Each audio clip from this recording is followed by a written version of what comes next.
Fluid dynamics के बारे में डिस्कस करते हैं। तो स्टैटिक्स वाला पार्ट हमारा कंप्लीट हो चुका है। अब नेक्स्ट पार्ट स्टार्ट होगा फ्लूइड डायनेमिक्स, करेक्ट। तो यहाँ पर जो फ्लूइड होगा वो with respect to container move करेगा। तो ये ऑलरेडी हम लोग डिस्कस कर चुके हैं, करेक्ट। फ्लूइड डायनेमिक्स में जो फ्लूइड होता है वो with respect to container move करेगा।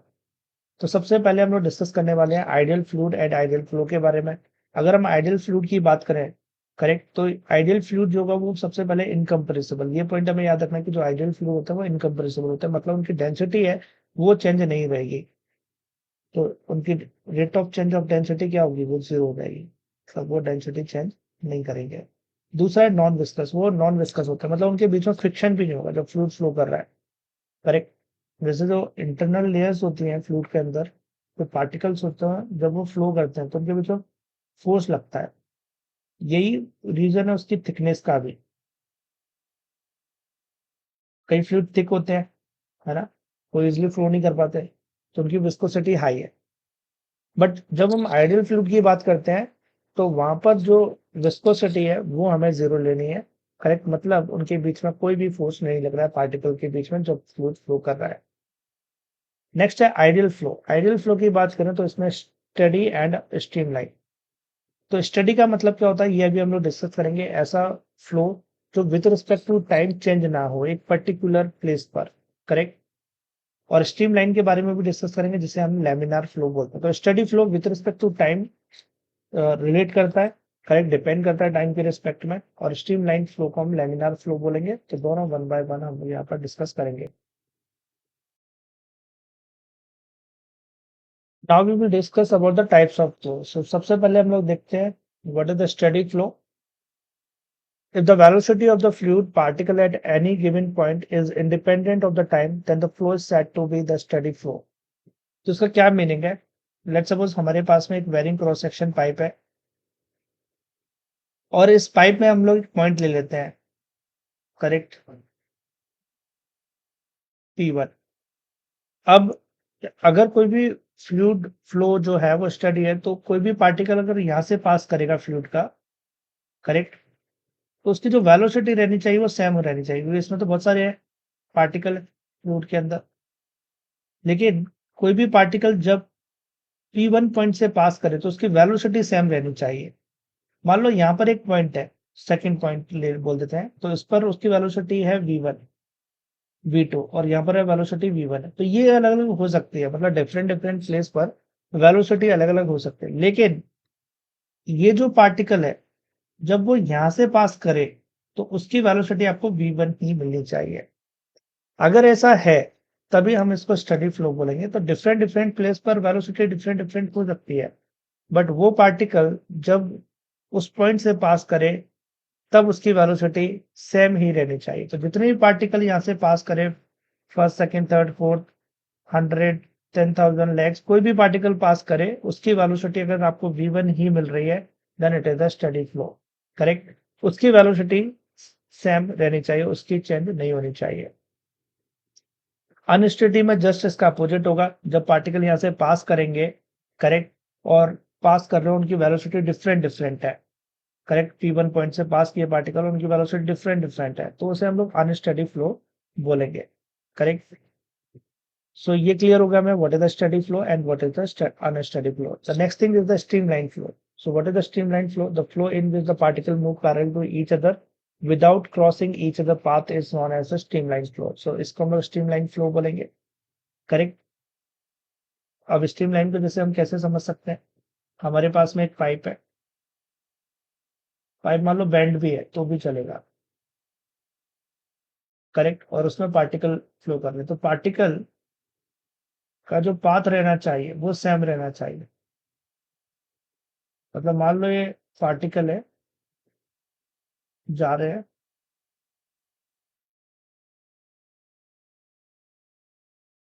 ये इनकी लाइन हो गई, उस लाइन को ये फॉलो कर रहे हैं, करेक्ट। ये और पार्टिकल है वो इस लाइन को फॉलो कर रहे हैं।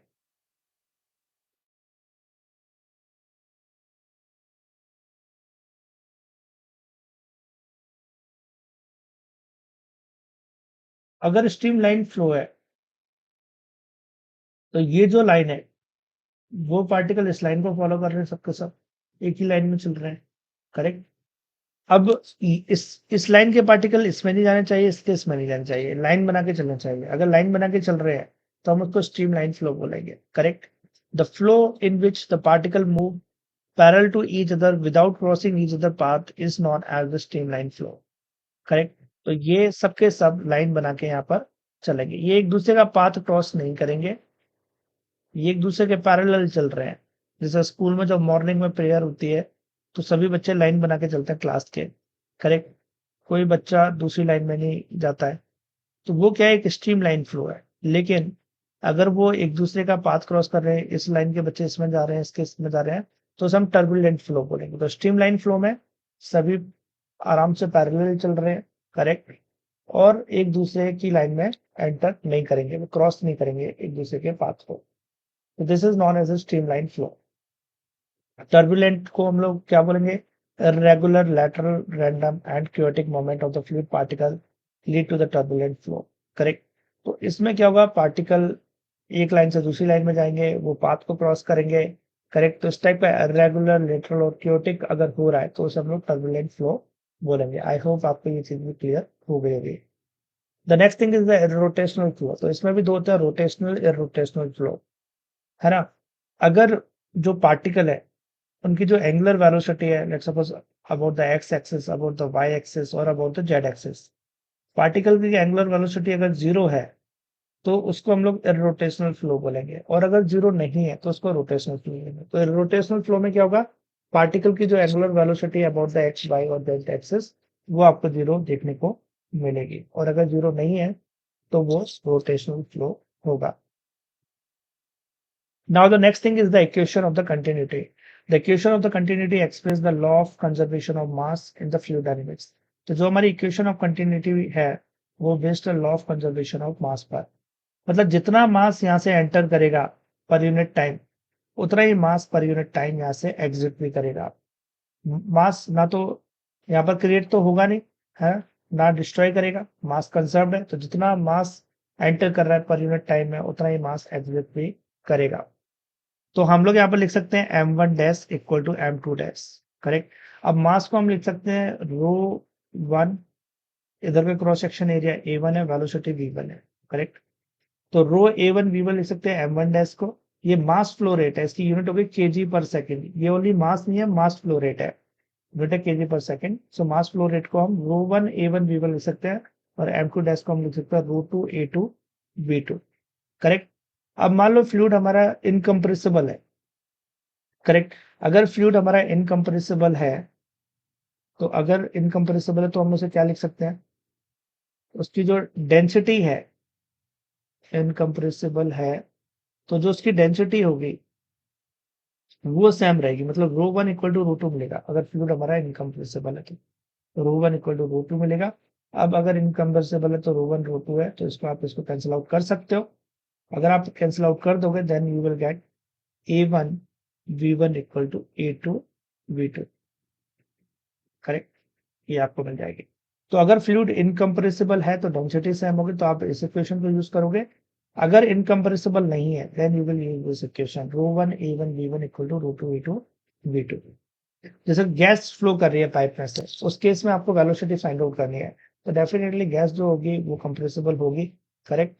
तो उस केस में आपको ये इक्वेशन यूज करनी चाहिए। और अगर इसमें से वाटर या ऑयल फ्लो कर रहा है, जिसे हम ऑलमोस्ट इनकम्प्रेसिबल मान लेते हैं क्योंकि डेंसिटी ज्यादा चेंज नहीं होती, तो इसके केस में हम लोग इस इक्वेशन को यूज कर लेंगे A one B one equal to A two B to.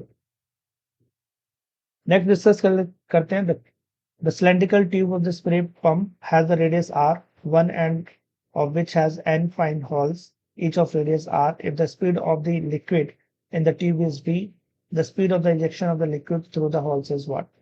तो इसमें हमें फाइंड आउट करना है speed of ejection of the liquid through the holes, ये हमें फाइंड आउट करना है। सो लेट्स सी इट, इसको कैसे सॉल्व करेंगे। सिंपल सा क्वेश्चन है। सबसे पहले हम लोग देख लेते हैं इसमें हो क्या रहा है। एक सिलेंडर ड्रॉ कर लेते हैं सबसे पहले। सो ये सिलेंडर बना लिया हमने, correct.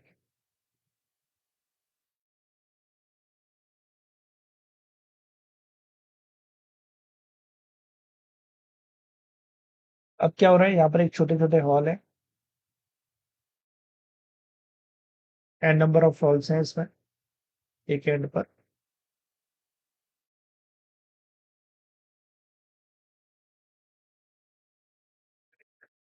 N number of holes है। और इसकी रेडियस क्या है? इसकी रेडियस है आर, डायमीटर हो जाएगा 2r इसका, जैसा क्वेश्चन में गिवन है। और जो एन होल्स है उनकी रेडियस है स्मॉल आर, करेक्ट।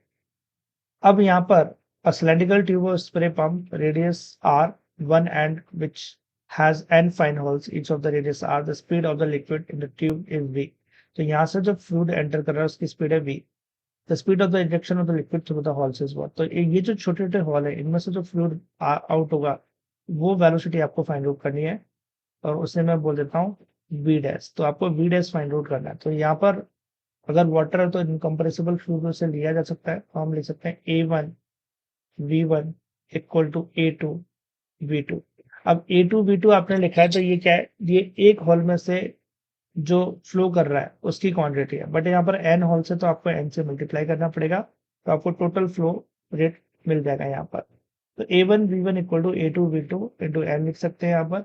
अब a1 क्या होगा, क्रॉस सेक्शनल एरिया होगा इस एंड का, तो रेडियस r है, तो मैं इसे लिख सकता हूँ पाई आर स्क्वायर, करेक्ट। और ये हो जाएगा हमारा v, a2 को आप लिखोगे पाई आर स्क्वायर,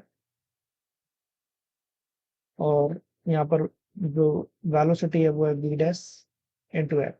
आपको क्या फाइंड आउट करना था, v डैश। यहाँ पर पाई से पाई कैंसिल आउट हो जाएगा, ये हो जाएगा R square v divided by R square, और n को भी इधर भेज दो, तो ये हो जाएगा आपका v डैश की वैल्यू। मतलब जो फ्लूइड बाहर निकल रहा है इस छोटे से हॉल में से, उस फ्लूइड की velocity R square v divide by R square n होगी। तो ये हो जाएगा हमारा आंसर। आई होप आपको ये क्लियर हुआ होगा कैसे इसको सॉल्व करना है। नेक्स्ट देखते हैं एक और question. Water is falling smoothly from the tap opening of the area A1 with velocity u0। Find the area A2 of the water stream eight the depth h from the opening of the tap. तो इस question में क्या हो रहा है, एक tap है हमारे पास में। सबसे पहले टैप को ड्रॉ कर लेते हैं हम लोग, एक टैप बना लेते हैं,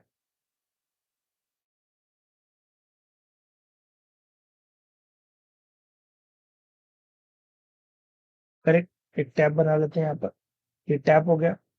इस टैप में से वाटर आउट हो रहा है। अब होगा क्या है, जो वाटर है जैसे जैसे नीचे जाएगा वैसे वैसे उसका जो एरिया वो कम हो जाएगा। आप इसको प्रैक्टिकली भी देख सकते हो। आप जैसे टैप को ओपन करोगे तो जो एरिया है नीचे जाते जाते वो रिड्यूस हो जाता है, करेक्ट। ये आप देख सकते हो, correct. So water is falling smoothly from the tap opening area A1। यहाँ का जो एरिया है वो A1 है, और जो वेलोसिटी है फ्लूइड की वो है u0। Find the area of A2। यहाँ पर एरिया A2 है और ये हमें फाइंड आउट करना है, और ये h डेप्थ ब्लो हमें लेना है, क्रॉस सेक्शन यहाँ पर हमें फाइंड आउट करना है h। तो देखो कैसे करेंगे इसको, हम कंटिन्यूटी इक्वेशन से सिंप्लीफाई कर सकते हैं। हम यहाँ पर लिख सकते हैं A1 u0 equal to A2 v2। अब v2 क्या है, वेलोसिटी इस पर है। तो आप इसको इमेजिन करो कि इस पाइप में से वाटर के पार्टिकल बाहर आ रहे हैं, तो सभी के ऊपर जी लगेगा, ग्रेविटेशनल फोर्स लगेगा, और जी ग्रेविटेशनल फोर्स की वजह से वो एसिलेट कर रहे हैं। तो क्या मैं इसे लिख सकता हूँ, वेलोसिटी है ना h height below v2 equal to u0 plus 2gh। बोलो ये लिखा जा सकता है? बिल्कुल लिख सकते हैं। h हाइट नीचे जो वेलोसिटी होगी वो u0 स्क्वायर प्लस 2gh हो जाएगी। तो यहाँ पर हम v2 इक्वल टू लिख सकते हैं under root u0 square plus 2gh, ये लिखेंगे यहाँ पर। तो यहाँ पर जो आपको क्रॉस सेक्शन दिख रहा है, यहाँ पर जो वेलोसिटी होगी फ्लूइड की वो under root u0 square plus 2gh होगी। अब हमें यहाँ पर क्या फाइंड आउट करना है, हमें फाइंड आउट करना है यहाँ पर A2। सो कंटिन्यूटी इक्वेशन से हमने ये लिख लिया। So now we will write A2 equal to A1 u0 divided by V2। So A1 u0, and what is the value of V2? It is under root u0 square plus 2gh। So यहाँ पर आप इसका use करोगे and you will get the answer। So this is the area। अगर h height नीचे आप area देखोगे तो वो इतना एरिया होगा। And this is the answer for this question. So I hope आपको ये चीज क्लियर हुई होगी।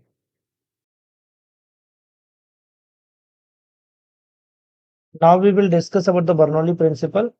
It state that in a streamline flow, जब हम बर्नौली प्रिंसिपल की बात करेंगे तो वो फ्लो कैसा होना चाहिए, उसमें स्ट्रीमलाइन फ्लो होना चाहिए। Correct.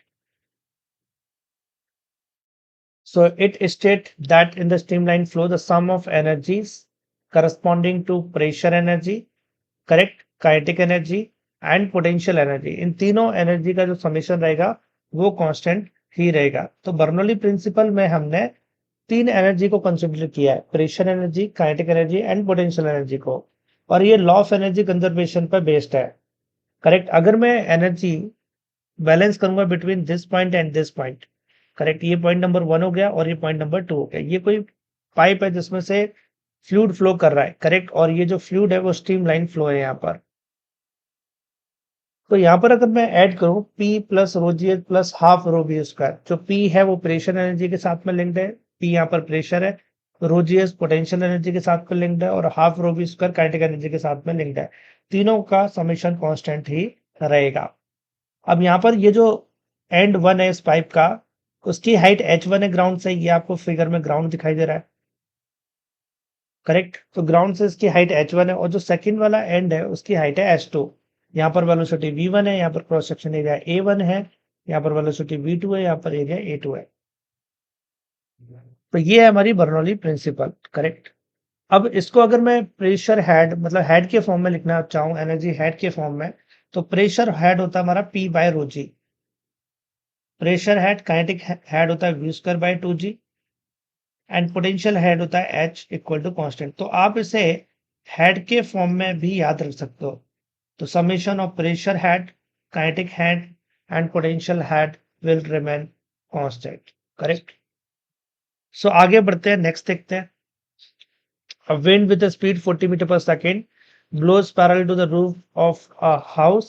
The area of the roof is 250 meters square. Assuming that the pressure inside the house is atmospheric pressure, the force exerted by the wind on the roof and the direction of the force will be what? तो इसके में हमें direction of force find out करनी है। सो कैसे इस question को कर सकते हैं हम लोग, लेट्स सी इट एवरीवन। सबसे पहले यहाँ पर फिगर ड्रॉ कर लेते हैं।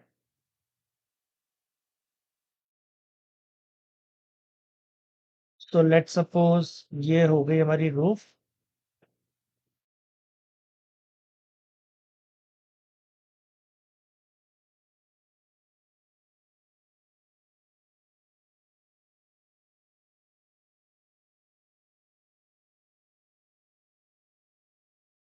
ओके, तो ये रूफ हो गई, ऑलराइट। अब एक पॉइंट इसका जस्ट ऊपर लेना है, एक पॉइंट जस्ट नीचे लेना है। इसको अगर हम सामने से देखेंगे तो कुछ ऐसा दिखाई देगा, कुछ इस टाइप से, करेक्ट। तो एक पॉइंट जस्ट आपको ऊपर लेना है और एक पॉइंट जस्ट आपको नीचे लेना है। सो ये हो गया मेरा पॉइंट नंबर 2 और ये हो गया point number 1, correct. A wind with a speed 40 metre पर second blows parallel to the roof of house. अब ये एक हाउस है, तो यहाँ पर इसकी बाउंड्री को हम लोग क्लोज कर लेते हैं।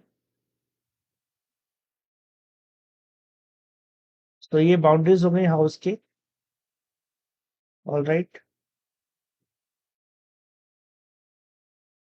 तो एक पॉइंट हमने जस्ट ऊपर लिया है और एक पॉइंट हमने जस्ट नीचे लिया हुआ है।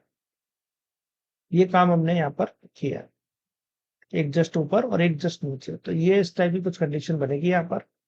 अब अगर हम यहाँ पर ध्यान दें, तो विंड विद स्पीड 40 मीटर पर second blows parallel to the roof of the house. तो यहाँ पर जो V1 है वो कितना हो जाएगा, 40 मीटर पर second, correct. The area of the roof, अगर एरिया की बात करें यहाँ पर, एरिया ऑफ द रूफ, सो वो कितना होगा, वो होगा 250 मीटर स्क्वायर। फिर उसके बाद में assuming the pressure inside the house is the atmospheric pressure, तो प्रेशर अंदर हमारा पी नॉट ही है ना। तो प्रेशर यहाँ पर पी नॉट है घर के अंदर, तो यहाँ पर प्रेशर है P2 equal to P naught. ये क्वेश्चन में गिवन है। The force exerted by the wind on the roof and the direction of the force will be what. इसमें हमें डायरेक्शन ऑफ फोर्स भी फाइंड आउट करनी है कि क्या होनी चाहिए, करेक्ट। सो ये हमें यहाँ पर फाइंड आउट करना है कि डायरेक्शन ऑफ फोर्स क्या होनी चाहिए। तो अगर हम यहाँ पर एक चीज को ध्यान दें, अभी अगर वेलोसिटी की बात करें तो घर के अंदर जो वेलोसिटी होगी वो अप्रॉक्स 0 होगी, क्योंकि बाउंड्री से क्लोज है। करेक्ट। तो घर के अंदर हवा तो फ्लो कर नहीं रही होगी, तो उसकी वेलोसिटी अप्रॉक्स 0 ले सकते हैं। तो घर के अंदर वेलोसिटी 0 है और बाहर v1 है। करेक्ट। जो v1 है वो ग्रेटर है एज कंपेयर टू v2। तो अगर काइनेटिक एनर्जी ज्यादा होगी तो प्रेशर एनर्जी कम होगी। तो अकॉर्डिंग टू बर्नौली प्रिंसिपल तीनों एनर्जी का जो समीशन है वो कांस्टेंट ही रहना चाहिए। तो बाहर काइनेटिक एनर्जी ज्यादा है, सो अंदर बाहर काइनेटिक एनर्जी ज्यादा है तो प्रेशर कम होगा। करेक्ट। तो यहाँ पर जो प्रेशर होगा वो कम होना चाहिए, तो हम लिख सकते हैं P2 is greater than to P1। Correct. ये लिखा जा सकता है यहाँ पर P2 is greater than to P1। तो यहाँ पर लिफ्ट मिलेगा ऊपर की तरफ। करेक्ट। क्योंकि प्रेशर घर के अंदर ज्यादा है बाहर कम है, तो बाहर अंदर ज्यादा है बाहर कम है, तो फोर्स लगेगा ऊपर की तरफ, तो ऊपर की तरफ लिफ्ट करेगा। तो ये हमें डायरेक्शन पता चल गई कि किस डायरेक्शन में लिफ्ट करेगी रूफ, तो ऊपर की तरफ। तो ज्यादा तेज हवा चलेगी तो जो जो रूफ है वो उड़ सकती है यहाँ पर। करेक्ट। अगर बहुत ज्यादा फोर्स डेवलप हो गया तो वो लिफ्ट भी कर जाएगी। सो इतना लिफ्ट फोर्स हमें मिल रहा है। अब हमें ये कैलकुलेट करना है।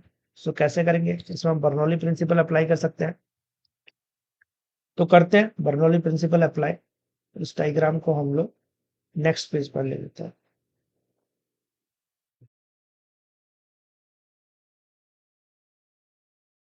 इसको यहाँ ले लेते हैं। अब बर्नौली प्रिंसिपल अप्लाई करते हैं, एनर्जी बैलेंस करते हैं बिटवीन 1 एंड 2। तो हम लिख सकते हैं यहाँ पर according to Bernoulli principle P1 plus half rho V1 square plus rho GH। अब यहाँ पर बात करें ये पॉइंट 1 एंड 2, तो ये जो 1 एंड 2 पॉइंट है इनके बीच का जो डिफरेंस है वो बहुत ही कम है। तो आप रो GH1 लिखोगे यहाँ पर। करेक्ट। और यहाँ पर P2 plus half rho V2 square plus रो GH2।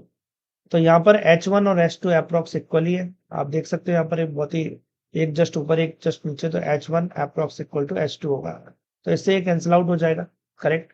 अब हमें पता है कि जो ऊपर है वेलोसिटी रूफ के ऊपर ज्यादा तो प्रेशर कम है, तो P2 ग्रेटर होगा। तो हम लिख सकते हैं यहाँ पर P2 minus P1 equal to half rho V1 का स्क्वायर माइनस V2 का स्क्वायर। करेक्ट। अब P2 माइनस P1 क्या है, हमारा प्रेशर डिफरेंस है। तो देखते हैं क्या प्रेशर डिफरेंस इसमें गिवन है, नहीं गिवन है। ये तो हमें फाइंड आउट करना है, हमें फोर्स फाइंड आउट करना है। तो ये हमें नहीं पता है, तो मैं ऐसे लिख सकता हूँ P2 माइनस P1। अब जैसे हमें पता है प्रेशर इक्वल टू क्या होता है, फोर्स बाय एरिया। तो अगर मैं इसे मल्टीप्लाई कर दूं प्रेशर को एरिया से तो मुझे फोर्स मिल जाए। तो मैं लिफ्टिंग फोर्स क्या लिख सकता हूँ, लिफ्ट फोर्स में लिख सकता हूँ यहाँ पर half rho A V1 square minus V2 square, ये लिखा जा सकता है यहाँ पर। सही है। अब इसके बाद क्या करें, देखो अब क्या कर सकते हो आप इसमें, अब इसमें वैल्यूज पुट करो। सो हमारे पास में जो V1 है वो 40 है और V2 तो 0 है ना। तो मैं सारी वैल्यू पुट करता हूँ। और डेंसिटी ऑफ एयर भी इसमें गिवन है, अगर आप ध्यान दो यहाँ पर इट इज 1.2, सो 1.2 लिखेंगे। देन उसके बाद एरिया 250 है मीटर स्क्वायर। V1 कितना है हमारा 40 है, 40 का स्क्वायर, और V2 तो 0 है। इसको सॉल्व करोगे then you will get lift force in newton. इसको सॉल्व करने के बाद में जो आपका आंसर आएगा वो न्यूटन में आ जाएगा, and that will be our final answer. तो इस तरीके से हमें इस क्वेश्चन को सॉल्व करना है। तो बर्नौली प्रिंसिपल की हेल्प से हम इजीली इस क्वेश्चन को सॉल्व कर सकते हैं। Now let's see next question everyone. A horizontal pipeline carries the water in a streamline flow at a point along the tube where the cross-sectional area is 10 raised to minus 2 meters square. The water speed is 2 meter per second and the pressure is 80 pascal. The pressure of the water at the another point where the cross-sectional area is 0.5 into 10 raised to minus 2 meters square. तो इस question में क्या हो रहा है, हमारे पास में एक पाइप है। Correct. Horizontal pipeline carries the water और स्ट्रीमलाइन फ्लो हो रहा है, तो मतलब बर्नौली प्रिंसिपल एप्लीकेबल है। The point along the tube the cross sectional area is 10 to minus 2 metre square. तो वाटर स्पीड भी गिवन है और प्रेशर भी गिवन है। तो pressure of the water at the another हमें दूसरे एंड पर फाइंड आउट करना है, और क्रॉस सेक्शन एरिया दूसरे एंड पर 0.5 into 10 to minus 2 है। करेक्ट। तो एक एंड पर हमारा 10⁻²है, दूसरे पर 0.2 है। तो यहाँ पर जो पाइप का एरिया है कॉन्स्टेंटली रिड्यूस हो रहा है यहाँ पर। तो पाइप हमारा कुछ इस टाइप से है।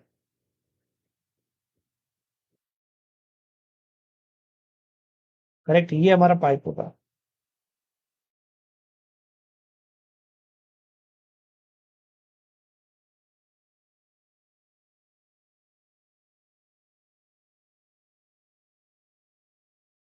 तो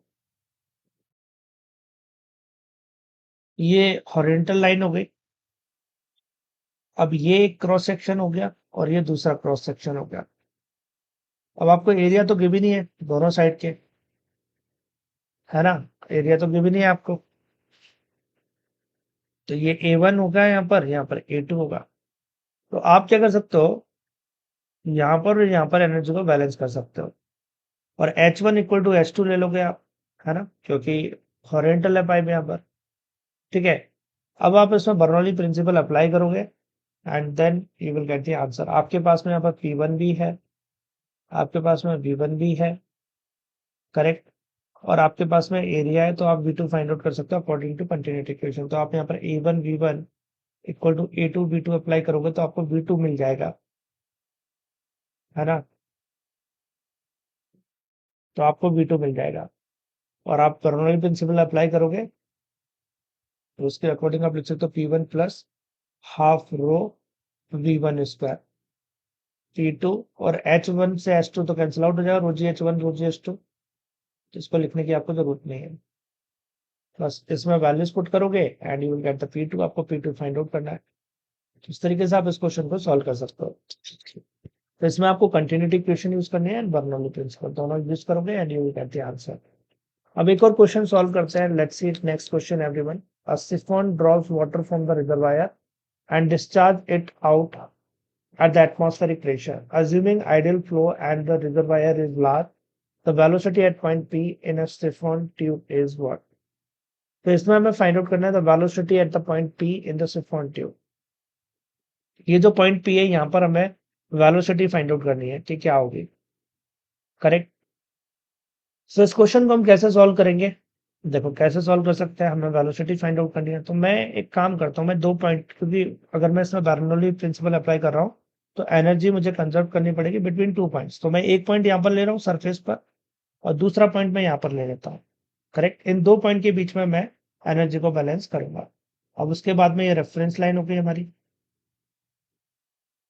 this is our reference line, correct. So ये है रेफरेंस लाइन। अब क्या करना होगा, इसमें एनर्जी बैलेंस करो बिटवीन 1 एंड 2 पॉइंट। अब देखो ये 1 है और ये रेफरेंस लाइन है, तो ये जो हाइट होगी वो कितनी होगी? ऊपर H1 है, टोटल H2 है, तो क्या मैं इसको H2 माइनस H1 लिख सकता हूँ? बिल्कुल लिख सकते हैं, है ना? तो 1 और 2 के बीच में बर्नौली इक्वेशन लिखते हैं। P1 plus half rho V1 square plus rho G H1, correct. इसको मैं H1 नहीं लिखता अभी, इसको मैं लिख लेता हूँ रो जी Z1। इसकी वैल्यू बाद में रख देंगे। P2 plus half rho V2 square plus rho G Z2, correct. अब जो 1 पॉइंट है, यहाँ पर जो प्रेशर होगा वो एटमॉस्फेरिक प्रेशर के बराबर होगा। तो 1 पॉइंट पे जो प्रेशर होगा वो एटमॉस्फेरिक प्रेशर को, तो P नॉट लिख लेते हैं। हाफ रो डेंसिटी रो है, और वेलोसिटी की बात करें 1 पॉइंट पर, तो आप अगर ध्यान दो यहाँ पर ये एक रिजर्वायर है ना? तो A1 is very large as compare to A2। ये सेकंड पॉइंट है, इसका एरिया बहुत कम होगा। तो अगर A1 बहुत लार्ज है एज कंपेयर टू A2, तो according to quantity equation A1 V1 equal to A2 V2 होता है ना? तो V1 क्या हो जाएगा? V1 हो जाएगा A2 divided by A1 into V2। अब यहाँ पर जो हमारा A2 है, A1 है बहुत ही लार्ज है, तो एक बड़ी लार्ज क्वांटिटी से हम छोटी क्वांटिटी को डिवाइड कर रहे हैं, तो जो V1 आएगा वो अप्रोक्स 0 आ जाएगा। तो क्वांटिटी इक्वेशन से हम बोल सकते हैं कि जो 1 पॉइंट है वो सरफेस पर है, उसकी जो वेलोसिटी होगी वो अप्रोक्स 0 हो गई। तो यहाँ पर मैं 0 पुट कर दूंगा, प्लस रो जी। अब उसके बाद Z1 की बात करते हैं, तो Z1 कितना होगा? ये हमारी रेफरेंस है। 1 पॉइंट की जो हाइट है वो है h2 माइनस h1, तो मैं इसे लिखूंगा h2 माइनस h1। ऐसी P2 की बात करें तो P2 पॉइंट यहाँ पर है, ठीक है। अब P2 पे जो प्रेशर है वो एटमॉस्फेरिक प्रेशर के इक्वली होगा, क्योंकि वो आउटर साइड है, तो यहाँ पर P नॉट हो जाएगा प्लस हाफ रो V2 हमें फाइंड आउट करना है, कर रहे हैं हम लोग यहाँ पर। और रो जी Z2 कितना होगा, अब सेकंड पॉइंट रेफरेंस पे आए तो ये 0 हो जाएगा। तो देखो ये 0 हो गया और ये 0 हो गया, ये दोनों 0 0 हो गए हमारे, ठीक है। और इससे ये कैंसिल आउट हो रहा है, P नॉट से P नॉट। तो अब हमारे पास में, और यहाँ पर रो से रो को कैंसिल आउट कर दो, तो हमारे पास में यहाँ पर है G H2 minus H1 equal to half V2 square. तो यहाँ से V2 की जो वैल्यू आ रही है वो आ रही है under root 2G H2 minus H1। So this is the V2 value. तो यहाँ पर हमें वेलोसिटी मिल जाएगी। तो ये जो सेकंड पॉइंट है, यहाँ पर जो वेलोसिटी ऑफ द फ्लूइड होगी वो under root 2G H2 minus H1 होगी, करेक्ट। अब लेकिन क्वेश्चन में हम लोग ध्यान दें, हमने तो सेकंड पॉइंट पर वेलोसिटी बताई है। अगर क्वेश्चन में ध्यान दें तो हमें वेलोसिटी पूछी गई थी एट द पॉइंट P।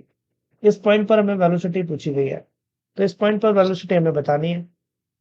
अब ये कैसे निकालेंगे, तो यहाँ पर अगर हम एक बार फिर से कंटिन्यूटी इक्वेशन अप्लाई करें between P and second point, correct. तो between P and second point अगर मैं कंटिन्यूटी इक्वेशन फाइंड अप्लाई करूं यहाँ पर, तो अगर आप देखोगे ये जो हमारी सिफॉन है, इसका जो क्रॉस सेक्शन एरिया वो तो कांस्टेंट ही है, करेक्ट। ये इसे हम पाइप बोलते हैं अगर, तो इस पाइप का जो एरिया है वो कांस्टेंट ही यहाँ पर ट्यूब का। तो अगर ये एरिया कांस्टेंट है तो वेलोसिटी कांस्टेंट रहनी चाहिए, क्योंकि according to continuity equation AP VP equal to A2 V2 होगा, है ना, according to continuity equation. 1 minute. AP VP equal to A2 V2। अब यहाँ पर एरिया तो सेम ही है तो इससे कैंसिल आउट हो जाए, तो V2 इक्वल टू VP मिल रहा है हमको। तो मतलब वेलोसिटी जो सेकंड पॉइंट पर होगी वही P पॉइंट पर होगी। तो वेलोसिटी हमें P पॉइंट पर पूछा गया था, वो आ जाएगा under root 2G H2 minus H1 and this is the correct answer. तो इसमें कौन सा ऑप्शन करेक्ट होना चाहिए, option C is the correct answer with this question. I hope आपको ये चीज क्लियर हुई होगी।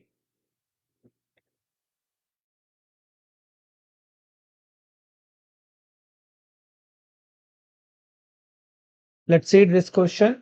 A large tank with a nozzle attached contains three immiscible inviscous fluid as shown, assuming that the change in H1, H2, and H3 are negligible. The instantaneous discharge velocity is what? So here we want to find out what is the discharge velocity. Alright, so let's see how we can do this question, everyone.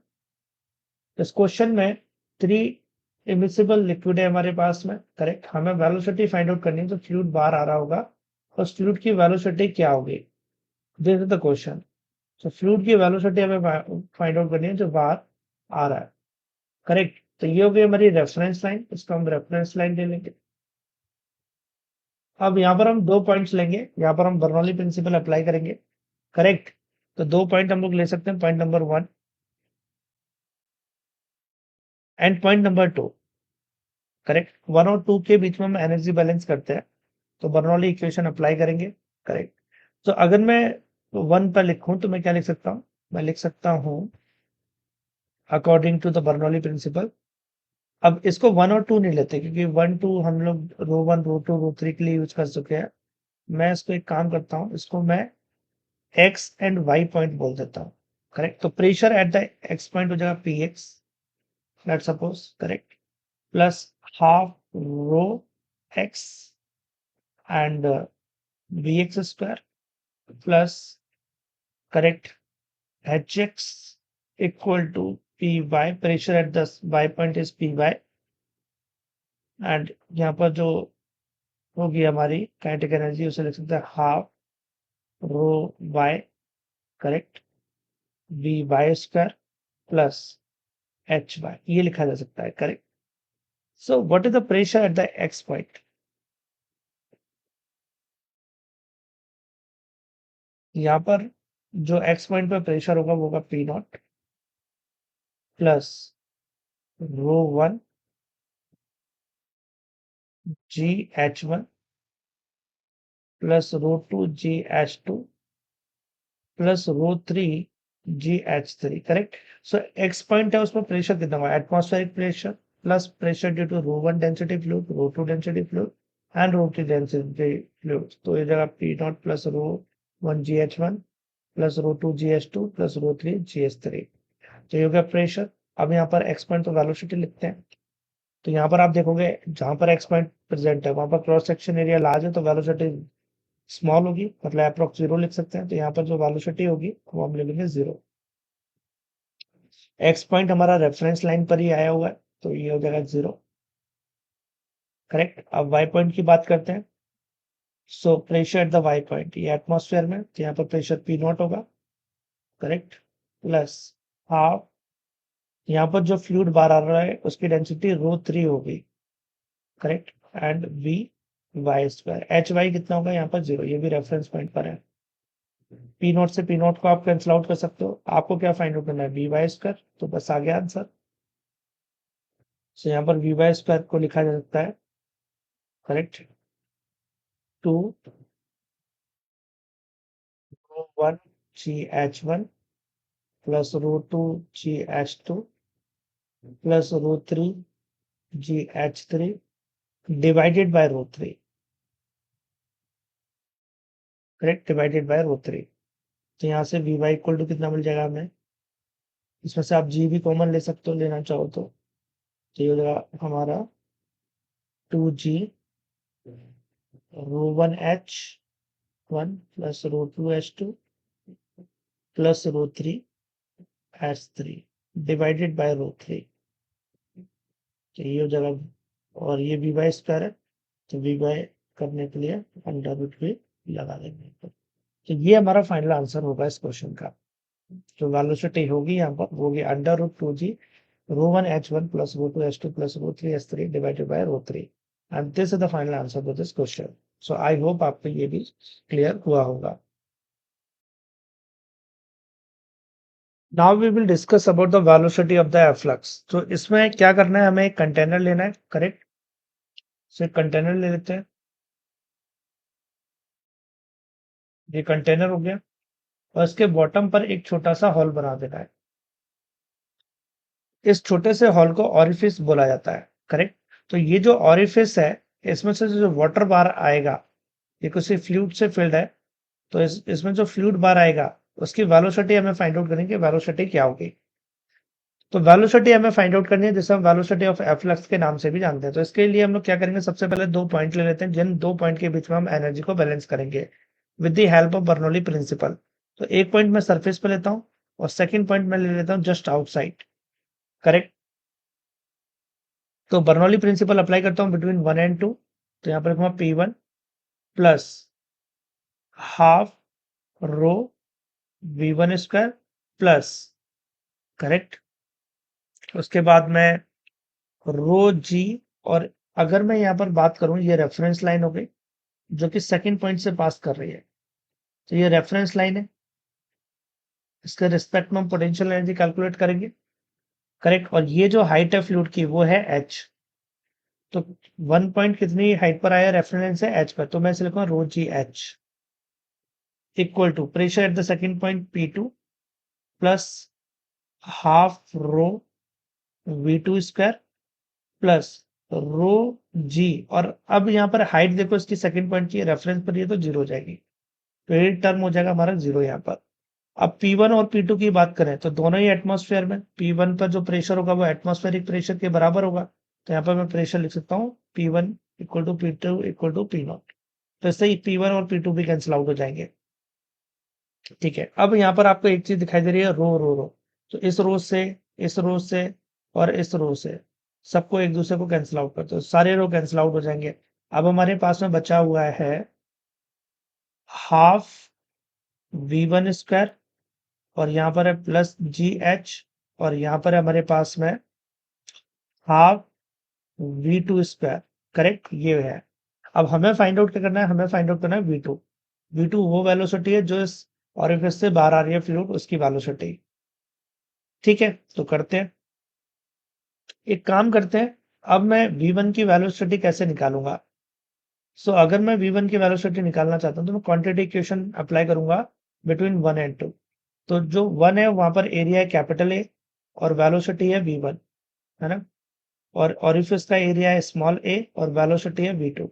तो यहाँ से मुझे V1 की value मिल जाएगी और ये आएगी A V2 divided by A, correct.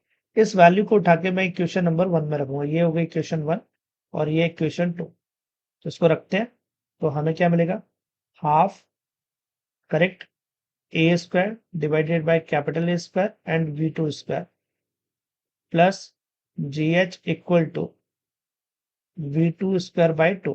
अब मुझे V2 की वैल्यू चाहिए थी तो वो मैं निकाल सकता हूँ इसलिए। देखो, इसको एक साइड लेते हैं V2 को, V2 square by 2 minus A square V2 square divided by capital A square, correct, divided bye 2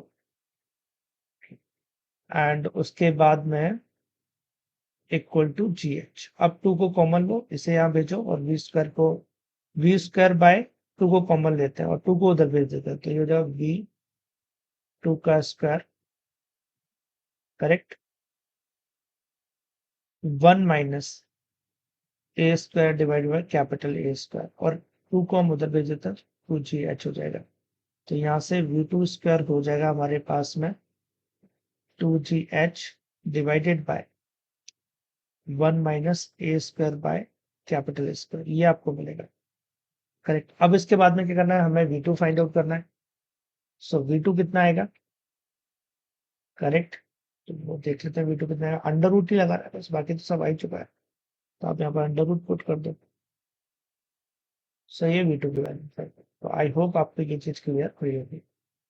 अब इसके बाद में यहाँ पर देखो V1 लिखा हुआ है तो इससे में कोई टेंशन लेने वाली बात नहीं है।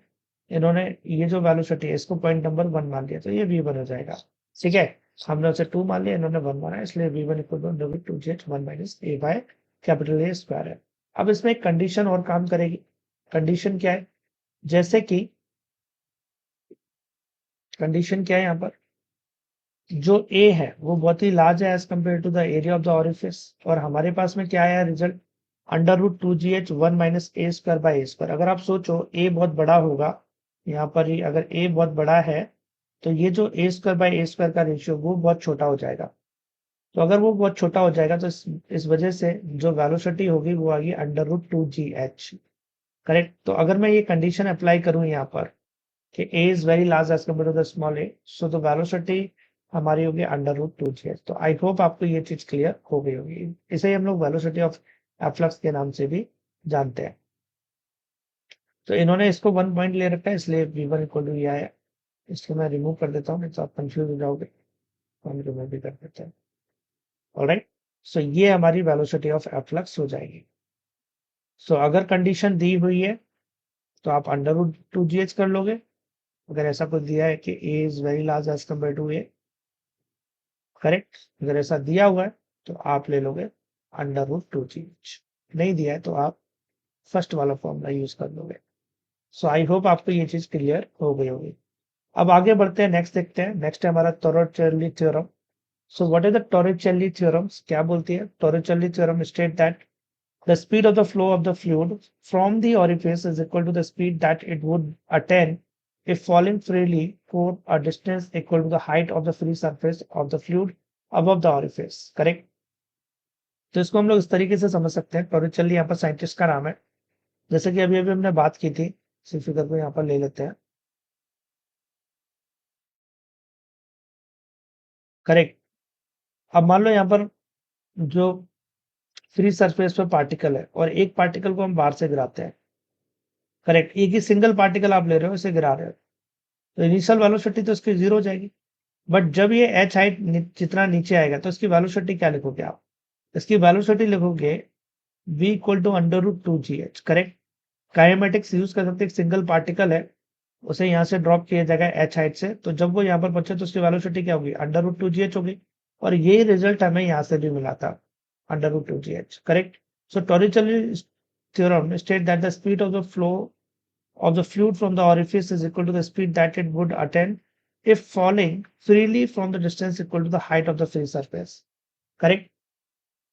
तो जो फ्लूइड की स्पीड है जो ऑरिफिस से बाहर आ रही है वो स्पीड उतनी है जितनी पार्टिकल फ्री फॉल करेंगे वो स्पीड होगी। तो हम यहाँ पर ऐसा अज्यूम कर सकते हैं कि जो पार्टिकल है सरफेस से वो फ्री फॉल करते हुए नीचे आ रहे हैं, उनकी वेलोसिटी √2gh के बराबर होगी।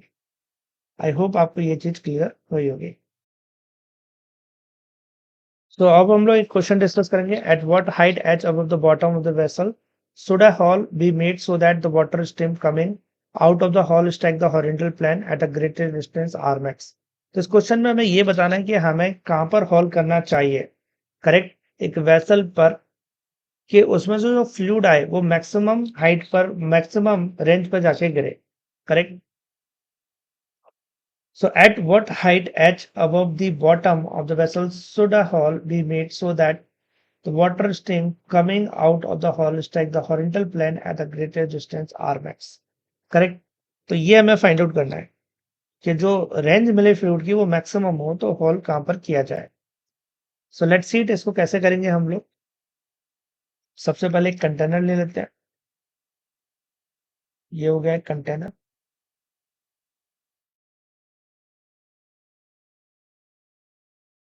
करेक्ट। और उस कंटेनर को फ्लूइड से फिल कर देते हैं।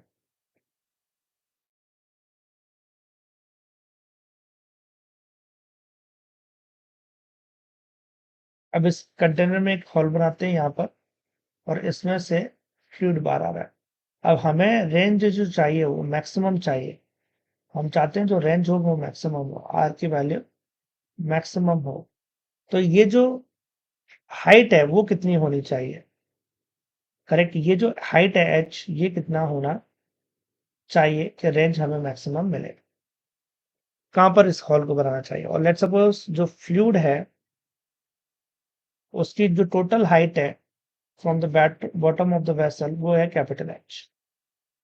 आई होप आपको ये सारी चीजें क्लियर हुई होंगी।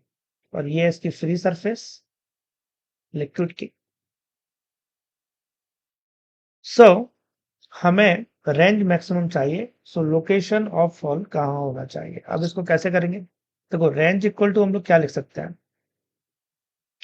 अगर रेंज की बात करें तो यहाँ से जो फ्लूइड बाहर आ रहा है उसकी जो वेलोसिटी है वो कितनी है, यू है, लेट्स सपोज, करेक्ट। तो horizontal velocity into time of flight is what the range. ये हमने हॉरिजॉन्टल प्रोजेक्टाइल मोशन में किया है। हम ऐसा मान सकते हैं ये जो फ्लूइड पार्टिकल है वो सारे के सारे हॉरिजॉन्टल प्रोजेक्टाइल मोशन कर रहे हैं। तो ये फॉर्मूला हम लोग यहाँ पर अप्लाई करेंगे, है ना। तो ये हाइट कितनी होगी, ये हाइट हो जाएगी h minus H. So range equal to क्या होगा, यू। और वेलोसिटी को आप क्या लिख सकते हो, अगर हाइट h माइनस एच है तो इसे क्या हम लोग लिख सकते हैं, √2g h माइनस एच, जो कि अभी हमने थोड़ी देर पहले पढ़ा। अब टाइम की बात करते हैं, है ना। तो वर्टिकल डायरेक्शन में वेलोसिटी 0 है, तो क्या टाइम ऑफ फ्लाइट को √2h/g लिखा जा सकता है, बोलो। ये आपने हॉरिजॉन्टल प्रोजेक्टाइल मोशन में पढ़ा है। आप इसे पार्टिकल मान लो, मतलब जो फ्लूइड है वो से वो पार्टिकल से बना हुआ है ना।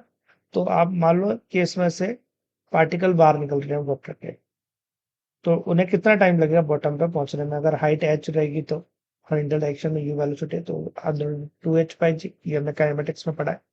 तो टाइम ऑफ फ्लाइट को मैं लिख सकता हूँ √2h/g, करेक्ट। अब क्या करें, अब देखो जी से जी कैंसिल आउट कर दो, कैंसिल आउट हो गया। तो आर इक्वल टू हमें मिल रहा है √2 × 2 4 हो जाएगा, करेक्ट। और ये हो जाएगा हमारा स्मॉल h माइनस एच। अब दोनों को स्क्वायर करो both side, so R square equal to 4h h minus H, ये मिलेगा आपको। अब उसके बाद में आप 4h को अंदर मल्टीप्लाई करो, so R square equal to 4h minus 4h², ये मिल जाएगा। Now what we can do it here. देखो हमारे पास में इक्वेशन है, हमें क्या चाहिए, मैक्सिमम रेंज चाहिए।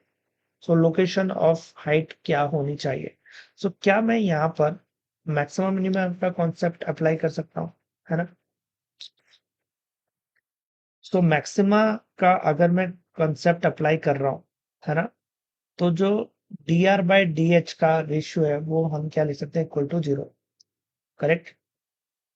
dr/dh, इक्वल टू 0, जहां पर भी मैक्सिमम बनेगा वहां पर स्लोप 0 होगा। तो मैं इस आर स्क्वायर को एच के रिस्पेक्ट में कर रहा हूँ और स्लोप को 0 कर दूंगा। सो मेरे को क्या मिलेगा यहाँ पर 2r dr by D H equal to, हम स्मॉल एच के रिस्पेक्ट में कर रहे हैं, 4h कॉन्स्टेंट हो जाएगा तो यह आ जाएगा 4h और यहाँ पर -4 एच स्क्वायर करेंगे तो 2h। ये मैंने डायरेक्टली यहाँ पर लिख दिया।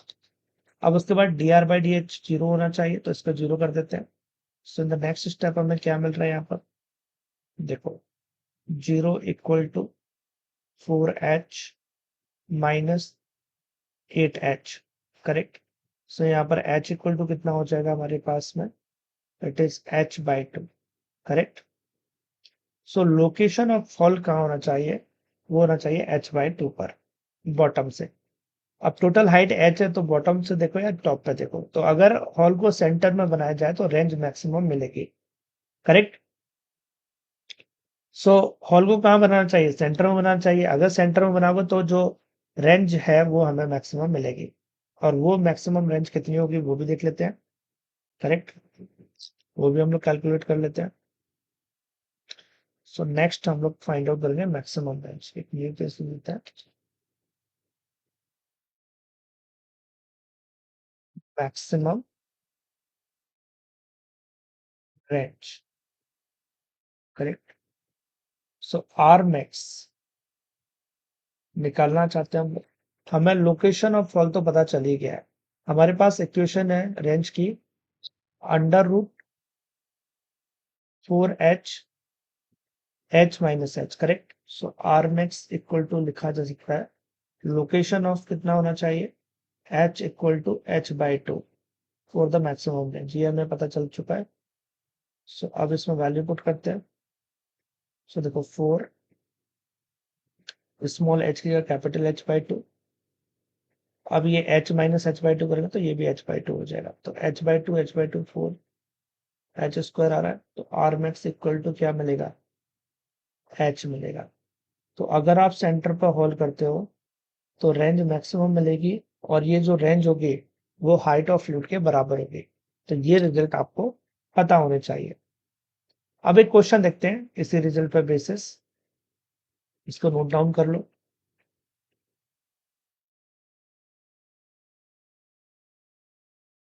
तो एक क्वेश्चन है, the height of the water level in the tank is h equal to 20 metre, find the range of the water stream coming out of the hole at the depth h by 4 from the upper surface of water. तो इसमें हमें find out करना है, correct, find the range of the water stream coming out of the hole at the depth h by 4 from the upper surface.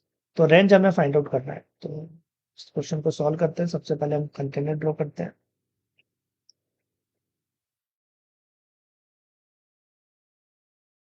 अब जैसे जैसे question में बोलता जा रहा है वैसा वैसा करते जाते हैं। स्टार्टिंग में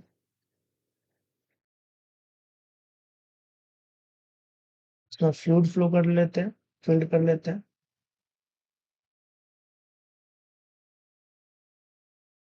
लेट्स सपोज यहाँ पर हॉल है, करेक्ट, और ये जो हॉल है वो कितना है, हाइट h है इसकी पूरी, ये क्वेश्चन में गिवन है।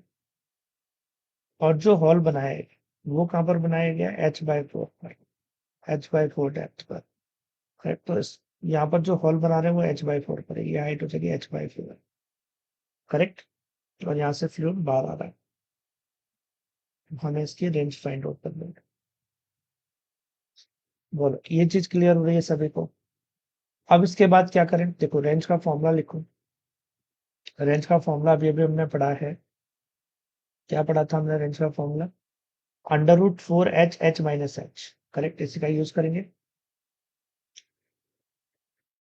r equal to under root 4h h minus H, correct, ये हमारा रेंज का फॉर्मूला है, तो इसका यूज करते हैं। अब इसमें जो h हमने रखा है वो कहाँ से रखा था, वो तो बॉटम से था, h स्मॉल h, और इसमें टॉप से दिया है। तो बॉटम से h की वैल्यू कितनी होगी, टोटल h है ये h बाई 4 है, तो ये 3h बाई 4 होगी। तो स्मॉल h की वैल्यू कितनी है, 3h बाई 4, तो रेंज इक्वल टू हम लिखेंगे, करेक्ट, 4 3h बाई 4 और h माइनस एच बाई 4, तो ये हो जाएगा h बाई 4। ये क्लियर हो रहा है सभी को, इसमें से माइनस कर दो h में से 3h बाई 4 को, तो h बाई 4 बचेगा, है ना। एक एच से एक एच को कैंसिल आउट कर दो, तो रेंज इक्वल टू हमारे पास में कितना आ रहा है, ये आ रहा है 3h² डिवाइडेड बाय 4, ये मिल रहा है आपको। अब इसके बाद में क्या करें हम लोग, देखो अब इसके बाद में आप क्या कर सकते हो, h²/4 इसे बाहर ले लो, तो ये जगह h/2√3। अब h की वैल्यू कितनी है, हाइट कितनी दी हुई है 20, so 20 डिवाइडेड 2√3, तो रेंज कितना आएगा 10√3 metre. This is the answer. So ये हमारी रेंज हो गई, करेक्ट। सो अगर हम हॉल को h/4 डेप्थ पे बनाए सरफेस से, तो जो रेंज हमें मिलेगी वो 10√3 मीटर मिलेगी। तो ये फॉर्मूला आपके लिए काफी इंपॉर्टेंट है, आपको याद रखना चाहिए इसको। सो आई होप आपको ये चीज भी क्लियर हुई होगी। Now we will discuss about the flying of aeroplanes. एक एरोप्लेन कैसे फ्लाई करता है इसके बारे में हम लोग डिस्कस करेंगे। तो एरोप्लेन का फ्लाई करने का रीजन उसका एरोडायनेमिक शेप है, करेक्ट। तो जब एरोप्लेन की डिजाइनिंग की जाती है तो उसकी डिजाइनिंग कुछ इस तरीके से की जाती है, जैसे यहाँ पर ये एरोफॉइल है हमारे पास में, और इसकी जो एरोफॉइल है, इसका जो टेल है वो बॉटम साइड में रहेगा, करेक्ट। सेम थिंग जब विंग्स का डिजाइन करेंगे तो यहाँ पर भी ये चीज सेम फॉलो करेंगे। विंग्स डिजाइन होंगे तो उसकी टेल हमें डाउनवर्ड डायरेक्शन में रखनी है, जिस टाइप से विंग्स हो गए, एंड देन यहाँ पर हम जैसा ड्रॉ कर देते हैं, एंड ये इसके फैन हो गए, तो इस तरीके से एरोप्लेन हो गए। तो यहाँ पर ये जो आपको टेल दिखाई दे रही है, ये लोअर साइड में कुछ इस टाइप से, करेक्ट, नीचे की तरफ है। सो अब ऐसी डिजाइनिंग से होगा क्या, अगर हमें ऊपर की तरफ लिफ्ट करवाना है, क्योंकि एरोप्लेन को ऊपर की तरफ हमें लिफ्टिंग चाहिए, करेक्ट, तो जो प्रेशर होना चाहिए नीचे की तरफ वो कम होना चाहिए, और ऊपर की तरफ जो नीचे की तरफ प्रेशर होना चाहिए वो ज्यादा होना चाहिए। लिफ्ट ऊपर की तरफ करना है तो नीचे का प्रेशर अगर ज्यादा रहेगा और ऊपर का प्रेशर कम रहेगा, तभी ये पॉसिबल हो सकता है ना। तो नीचे प्रेशर कम रहे ऊपर ज्यादा रहे, तो जो नेट फोर्स है ऊपर की तरफ लगेगा, करेक्ट, प्रेशर डिफरेंस की वजह से।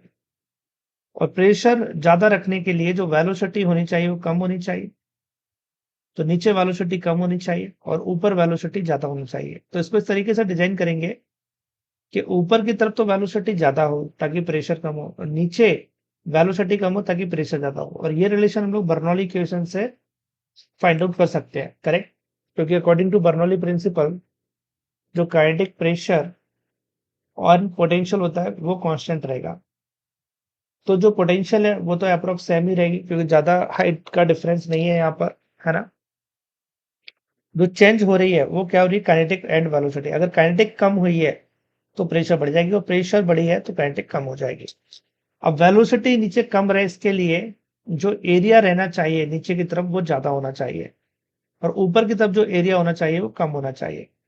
तो नीचे की तरफ एरिया ज्यादा रहेगा तो वेलोसिटी कम रहेगी, और ऐसा हम लोग बोल सकते हैं कंटिन्यूटी इक्वेशन से, क्योंकि product of A and be constant रहता है, करेक्ट। तो इस तरीके से हमारा एरोप्लेन लिफ्ट करेगा। सो आई होप आपको ये चीज क्लियर हो गई होगी। तो जब इसकी डिजाइनिंग की जाती है तो इस चीज का ध्यान रखा जाता है, जो नीचे का एरिया वो ज्यादा रहे ताकि वेलोसिटी कम रहे, और वेलोसिटी कम रहे तो प्रेशर ज्यादा रहे ताकि लिफ्ट हमें ऊपर की तरफ मिल सके। तो इस तरीके से हमारा एरोप्लेन लिफ्ट करेगा, करेक्ट। अब ये तो हमारे एरोप्लेन की बात हो गई। अब स्पोर्ट्स कार भी हमने देखी है। स्पोर्ट्स कार में इसका जस्ट अपोजिट किया जाता है। जैसे इसमें इसकी जो टेल है, इसकी आपको जो टेल दिखाई दे रही है वो नीचे की तरफ है। स्पोर्ट्स कार को जब डिजाइन करेंगे तो ध्यान रखेंगे इसकी जो टेल है वो ऊपर की तरफ रहे। तो इस तरीके से एरोडायनेमिक शेप बनाया जाता है इसका, करेक्ट। तो इसकी टेल ऊपर की तरफ है। अब टेल ऊपर की तरफ होगा तो जस्ट इसका अपोजिट हो जाएगा। ऊपर जो प्रेशर होगा P2 वो ग्रेटर है, करेक्ट, और नीचे का प्रेशर कम है।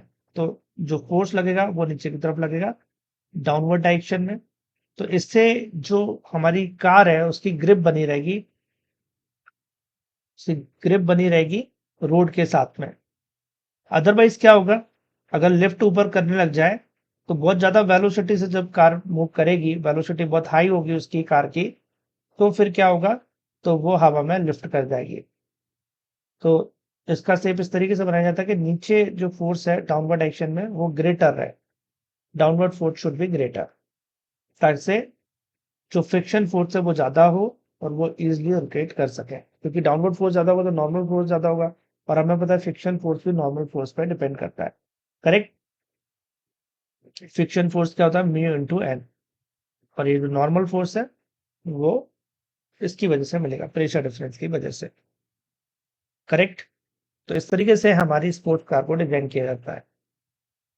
ऑलराइट, तो ऊपर की तरफ प्रेशर ज्यादा होना चाहिए, नीचे की तरफ कम होगा, सो डाउनवर्ड डायरेक्शन में नेट फोर्स यहाँ पर लगेगा। Now the next thing is, एक क्वेश्चन डिस्कस करते हैं on the basis of this concept. Air is streaming past a horizontal aeroplane wing such that its speed is 120 meter per second over the upper surface and 90 meter per second at the lower surface.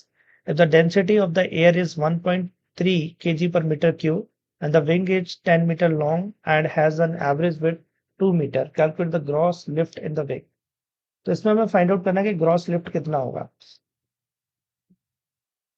So simple सा question है। Correct. इसमें lifting हो रही है, pressure जो downward direction में वो ज्यादा होगा और अपवर्ड डायरेक्शन में जो प्रेशर है वो कम होगा, तभी ये लिफ्टिंग पॉसिबल होगा due to the pressure difference. तो इसमें हम लोग बर्नौली प्रिंसिपल अप्लाई करेंगे, एक पॉइंट जस्ट ऊपर और एक पॉइंट जस्ट नीचे ले लेंगे, एनर्जी को बैलेंस करते हैं। सो लिख सकते हैं P1 plus half rho V1 square. अब यहाँ पर ये जो दो पॉइंट हमने लिए इनमें डिफरेंस बहुत ज्यादा नहीं है। Correct. So potential energy constant ही रहेगी, सेम ही रहेगी। करेक्ट। तो हम इसको कैंसिल आउट कर सकते हैं H1 और H2 को। सो H1 H2 लिखने का जरूरत नहीं है यहाँ पर। So P1 plus half rho V1 square, P2 plus half rho V2 square. Now P2 should be greater, क्योंकि यहाँ पर हमें लिफ्ट चाहिए। Correct. So P2 should be greater, so P2 minus P1 equal to half rho V1 square minus V2 square, ये लिख सकते हैं। अब हमें फोर्स चाहिए। अब इसमें जो विंग्स हैं उसका हमें लेंथ और विड्थ दे रखी है, तो हम लोग इससे एरिया फाइंड आउट कर सकते हैं। सो एरिया ऑफ द विंग कितना हो जाएगा, length into width. So length कितना है 10 है एंड विड्थ है 2, सो ये 20 metre square. This is the area of the wings. So area of the wings आ गया, हमें फोर्स कैलकुलेट करना था इसमें। सो हमें पता है कि जो प्रेशर होता है वो फोर्स बाय एरिया होगा। सो अगर प्रेशर को एरिया से मल्टीप्लाई करेंगे तो हमें फोर्स मिल जाएगा। So force is what it is the half rho A V1 square minus V2 square. Correct. Half rho V1 square minus V2 square. अब इसमें सारी वैल्यूज पुट करेंगे हम लोग। Half rho and what is the rho value here, अगर हम रो देखें तो इट इज गिविंग 1.3, ये 1.3 है। एरिया की बात करें 20 हम ऑलरेडी निकाल चुके हैं। करेक्ट। V1 minus V2। सो अगर V1 की बात करें और V2 की बात करें, सो V1 कितना है हमारे पास में, V1 यहाँ पर है हमारे पास में, देखो ऊपर की तरफ प्रेशर हमारा कम है तो वेलोसिटी हाई है। करेक्ट। सो वेलोसिटी 120 मीटर पर सेकेंड, और नीचे की तरफ वेलोसिटी है V2 और ये है 90 मीटर पर सेकेंड। ये दोनों चीजें क्वेश्चन में गिवन है। सो यहाँ पर हम लिखेंगे 120 का स्क्वायर माइनस 90 का स्क्वायर। अब इसे सिंप्लीफाई करेंगे then we will get the force, और ये जो आंसर आएगा वो हमारा न्यूटन में होगा। तो इस तरीके से हमें इस क्वेश्चन को सॉल्व करना है। आई होप आपको ये चीज क्लियर हुई होगी। अब आगे बढ़ते हैं हम लोग।